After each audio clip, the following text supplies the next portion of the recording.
নমস্কার, দেখছেন talk to Bangla. আমি অভিষেক রয়েছে আপনাদের সাথে। এই মুহূর্তে যে খবর নিয়ে উপস্থিত হয়েছে, আপনারা জানেন যে বিহারের এসআইআর কিন্তু এখন একমাত্র পাখির চোখ আইএনডিআই জোটের কাছে, এবং সেই পরিপ্রেক্ষিতে তারা যেমন ধর্ণা, অবস্থান মঞ্চ বিভিন্ন কিছু করছে বিভিন্ন জায়গায়। আমরা দেখতে পেয়েছি পার্লামেন্টের বাইরে একদম সব সময় কিন্তু রীতিমতন প্রিয়াঙ্কা গান্ধী, রাহুল গান্ধী, সোনিয়া গান্ধী, মল্লিকার্জুন খার্গে এরা যেমন রয়েছেন কংগ্রেসের পক্ষ থেকে, ঠিক তেমন ভাবে আইএনডিআই জোটটাকে ইউনাইটেড করে তারা কিন্তু লড়াইটা করছেন, বিক্ষোভ দেখাচ্ছেন, এবং সেটা একদম সংসদের অভ্যন্তরেও দেখাচ্ছেন। এবং আজকে তারা কিন্তু সরাসরি একদম ওম বিড়লা, স্পিকার ওম বিড়লার কাছে একটা চিঠিও দিয়ে দিয়েছেন, এবং যার পরিপ্রেক্ষিতে কিন্তু এই মুহূর্তে একদম রীতিমতন আলোচনায় বসতে হবে, এবং শাসক পক্ষ বিরোধী পক্ষ বিহারের এসআইআর নিয়ে আলোচনা করবে এবং সেটাকে আটকানোর চেষ্টা করবে আইএনডিআই এর জোট। তেমনই কিন্তু একটা প্রচেষ্টা তাদের পক্ষ থেকে। এবার আমরা যে খবরটা পাচ্ছি সেটা কিন্তু রীতিমতন তৃণমূল কংগ্রেস লিড করছে আইএনডিআই এর জোটকে। তার কারণ সামনে 8ই আগস্ট তারা কিন্তু একদম দিল্লির যে নির্বাচন কমিশনের যে অফিস সেটাকে ঘেরাও করতে চলেছে, এবং শুধুমাত্র তৃণমূল কংগ্রেসের সাংসদ যাবেন 29 জন তেমনই নয়, তার সঙ্গে সম্পূর্ণ আইএনডিআই এর জোট। তারা কিন্তু বিভিন্ন পার্টি, তার মধ্যে সিপিআইএম থাকবেন, সিপিআই থাকবেন, কিংবা ডিএমকে থাকবেন, তার সঙ্গে আরজেডি থাকবে, এবং অবশ্যই কংগ্রেস থাকবে। এমনই কিন্তু একটা খবর উঠে আসছে। জোরদার আন্দোলন 8ই আগস্টের দিকে আমাদের চোখ থাকবে। কিন্তু এই মুহূর্তে সামগ্রিক ডিটেলস কিন্তু অত্যন্ত গুরুত্বপূর্ণ। শেষ অবধি দেখুন এই ভিডিও। অবশ্যই টক টু বাংলা ইউটিউব চ্যানেলটিকে তার আগে সাবস্ক্রাইব করে দিন।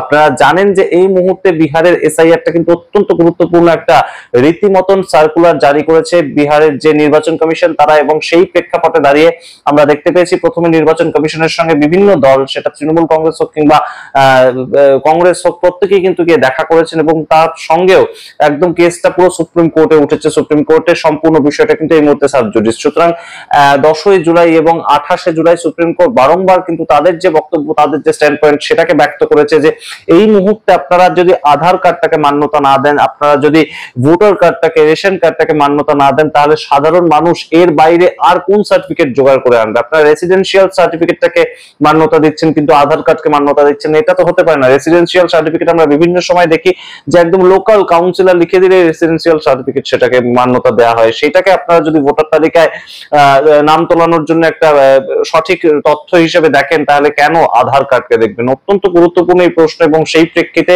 রাহুল গান্ধী রীতিমতন এই মুহূর্তে একটা বোম ফাটানোর মতন কথা বলছেন। তার কারণ তিনি বলছেন যে একটা রাজ্যে যে ভোট হয়েছে যেভাবে, সেই প্রেক্ষিতে দাঁড়িয়ে একদম সংসদের বাইরে দাঁড়িয়ে আজকেই বলছেন তিনি যে কংগ্রেস গত 6 মাস ধরে রীতিমতন কিন্তু চর্চা করেছে এবং রীতিমতন তদন্ত করেছে। তার পরিপ্রেক্ষিতে তাদের কাছে কোনো একটা পোক্ত রীতিমতন কিন্তু প্রমাণ মিলেছে, যার ভিত্তিতে তারা সেটাকে যদি এই মুহূর্তে প্রচার করে দেয় তাহলে রীতিমতন বেকায়দায় পড়বে ভারতের নির্বাচন কমিশন। এবং তিনি একদম সরাসরি কোথাও যে ভারতের নির্বাচন কমিশনকে ভোট চোর বলে দাগিয়ে দিয়েছেন। এবং সেই প্রেক্ষাপটে দাঁড়িয়ে এই মুহূর্তে যে খবর উঠে আসছে যে বিহারে রাহুল গান্ধী, তেজস্বী যাদব তারা কিন্তু 5 দিন থেকে 10 দিন তারা কিন্তু একদম সরাসরি যাত্রা করবেন, হাঁটবেন, এবং বিহারের বিভিন্ন শহরে প্রথমে আমরা শুনতে পেয়েছিলাম 15 দিন হাঁটবেন, কিন্তু সংসদ শেষ হয়ে যাওয়ার পর 15 দিনের একটা দীর্ঘ কর্মসূচি বিহারে রাখবেন কিনা রাহুল গান্ধী, সেটা এই মুহূর্তে একটা সন্দেহ আছে। তার কারণ অন্যান্য বিভিন্ন রাজ্যে, আসামেও কিন্তু ভোট রয়েছে, সেখানেও তাকে প্রচার করতে যেতে হবে। হয়তো তেজস্বী যাদব বা অন্যান্য বিহারে যারা ভোট লড়ছে বিজেপি বিরোধী শক্তি, তারা হয়তো হাঁটবেন, তারা হয়তো কর্মসূচিটা রাখবেন, কিন্তু রাহুল গান্ধী হয়তো 5 দিন থাকবেন বা 10 দিন থাকবেন, এরকম একটা কর্মসূচি রাখা হবে। এবং সেই প্রেক্ষাপটে দাঁড়িয়ে আমরা এই মুহূর্তে দেখতে পাচ্ছি তৃণমূল কংগ্রেস, অর্থাৎ একদম মমতা বন্দ্যোপাধ্যায়ের তৃণমূল কংগ্রেস পশ্চিমবঙ্গের তরফ থেকে তারা কিন্তু এবার দিশা দেখাচ্ছে আইএনডিআই এর জোটকে নতুন ভাবে আন্দোলন তৈরি করার। তেমনই কিন্তু একটা খবর উঠে আসছে। তার কারণ এই মুহূর্তে তৃণমূল কংগ্রেসের সাংসদ, লোকসভার অভ্যন্তরে ডায়মন্ড হারবারের সাংসদ অভিষেক বন্দ্যোপাধ্যায়, তিনি কিন্তু সরাসরি বলে দিয়েছেন যে এই যে এসআইআর, এটা কটাক্ষ করে বলেছেন এসআইআর অর্থাৎ সাইলেন্টলি ইনভিজিবল রিগিং, এসআইআর এটার মানে কিন্তু এটাই হচ্ছে। এবং সেই কথাটাই রাহুল গান্ধী একইভাবে বললেন যে ভোট চুরি করছে ভারতবর্ষের নির্বাচন কমিশন। এইরকম তার কাছে অ্যাটম বোমের মতন কিন্তু একটা প্রমাণ রয়েছে, এবং তিনি সেটা যদি একদম প্রকাশ্যে আনেন তাহলে ভারতবর্ষে ক্রেডিবিলিটি, অর্থাৎ নির্বাচন কমিশনের ক্রেডিবিলিটি নিয়ে, নির্বাচন কমিশনের উপর বিশ্বাসযোগ্যতা নিয়ে প্রশ্ন উঠবে। এবং সেই দিক থেকে আমরা দেখতে পাচ্ছি যে একদম তৃণমূল কংগ্রেস আইএনডিআই জোটের তৃতীয় যে দল, তারা কিন্তু একদম সরাসরি একটা প্রস্তাব দিয়েছেন। এই মুহূর্তে যা খবর উঠে আসছে, একদম বৃহস্পতিবার রাত্রিবেলা কিন্তু আইএনডিআই জোটের বৈঠকে রাজ্যসভা তৃণমূল কংগ্রেসের সাংসদ ডেরেক ওব্রায়ান একটা প্রস্তাব দেন, এবং সেই প্রেক্ষাপটে দাঁড়িয়ে ডেরেক ওব্রায়ানের প্রস্তাবটা কিন্তু গৃহীত হয়েছে। এবং দেখতে পাচ্ছেন এই মুহূর্তে খবর, এসআইআর নামে কারচুপি, মমতার দেখানো পথে এক কাট্টা বিরোধীরা 8ই আগস্ট ঘেরাও করবে নির্বাচন কমিশনের দপ্তর। গত বুধবার সংসদ চত্বরে ডায়মন্ড হারবারের তৃণমূল সাংসদ অভিষেক বন্দ্যোপাধ্যায় বলেছিলেন এসআইআর হলো সাইলেন্ট ইনভিজিবল রিগিং। সেই অভিযোগ তুলে ধরে এসআইআর কে চুপি চুপি ভোটে কারচুপি বলে কটাক্ষ করতে শুরু করেছেন মমতা অভিষেকের দল। এবং তার পরিপ্রেক্ষিতে দেখুন, এসআইআর এ কারচুপির অভিযোগ তুলেছেন তৃণমূল নেত্রী মমতা বন্দ্যোপাধ্যায়। আগামী 8ই আগস্ট জাতীয় নির্বাচন কমিশনের দপ্তর ঘেরাও করবে তার দলের সাংসদরা। তৃণমূল সূত্রে খবর, ওই কর্মসূচির বিষয়ে ইতিমধ্যেই কংগ্রেস সহ বিরোধী দলগুলির সঙ্গে সমন্বয় শুরু হয়ে গিয়েছে। অত্যন্ত গুরুত্বপূর্ণ এই প্রেক্ষাপট। তার পরবর্তীতে লেখা, তৃণমূলের পরিকল্পনা অনুযায়ী এসআইআর প্রত্যাহারের দাবিতে ইন্ডিয়া জোট জাতীয় নির্বাচন কমিশনের দপ্তর ঘেরাও করবে। অত্যন্ত গুরুত্বপূর্ণ এই কথা, তার কারণ এই মুহূর্তে বিহারে কিন্তু এসআইআরটা শেষ হয়ে গিয়েছে। সুতরাং বিহারের যে এসআইআর কর্মসূচি সেটাকে নিয়ে কিন্তু আর তাদের বিশেষ কিছু করার আছে সেটা তারা মনে করছেন না। কিন্তু পরবর্তীতে আসছে পশ্চিমবঙ্গের ভোট, পরবর্তীতে আসছে তামিলনাড়ু, কেরালার ভোট, আসামের ভোট, এবং প্রত্যেকটা রাজ্যে এসআইআর হবে অলরেডি কিন্তু জানিয়ে দিয়েছে ভারতের নির্বাচন কমিশন। তাই সেগুলোতে যাতে আটকানো যায় তেমন একটা চেষ্টাই কি করতে চাইছে ভারতের এই মুহূর্তে আইএনডিআই এর জোট, এবং সেটাই কিন্তু মনে করছেন রাজনৈতিক বিশ্লেষকরা। তার কারণ তৃণমূল কংগ্রেস নেত্রী কিন্তু প্রথম মানুষ মমতা বন্দ্যোপাধ্যায়, যিনি কিন্তু এই এসআইআরটার সম্পূর্ণ বিরোধিতা করেছিলেন, যিনি কিন্তু ভুয়ো ভোটার ঢুকিয়ে দিচ্ছে বিভিন্ন জায়গায়। ভারতীয় জনতা পার্টি একদম প্ল্যান্ট করে ভুয়ো ভোটার ঢুকিয়ে দিচ্ছে, এই অভিযোগটা প্রথম তিনি তুলেছিলেন।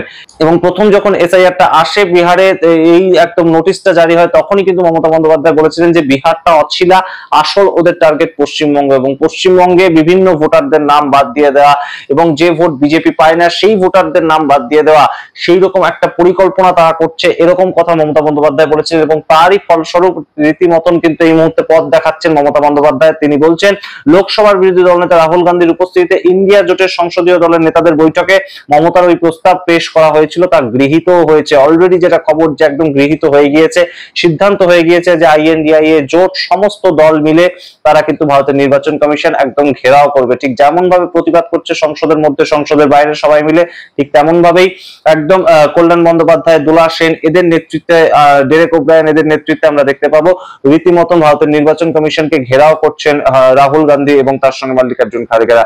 এই খবর কিন্তু উঠে আসছে এবং তার পরিপ্রেক্ষিতে বৃহস্পতিবার ওই কর্মসূচিতে যোগ দেবেন বিজেপি বিরোধী জোটের নেতারা। এবং পরিকল্পনা অনুযায়ী আগামী যে বৃহস্পতিবার 8ই আগস্ট কিন্তু সেই কর্মসূচিতে একদম যুক্ত হবেন বিজেপি বিরোধী সমস্ত জোটের যারা লোকজন, সমস্ত জোট প্রার্থীরা। এবং আগামী বৃহস্পতিবার সেই 8ই আগস্ট কিন্তু পড়ছে।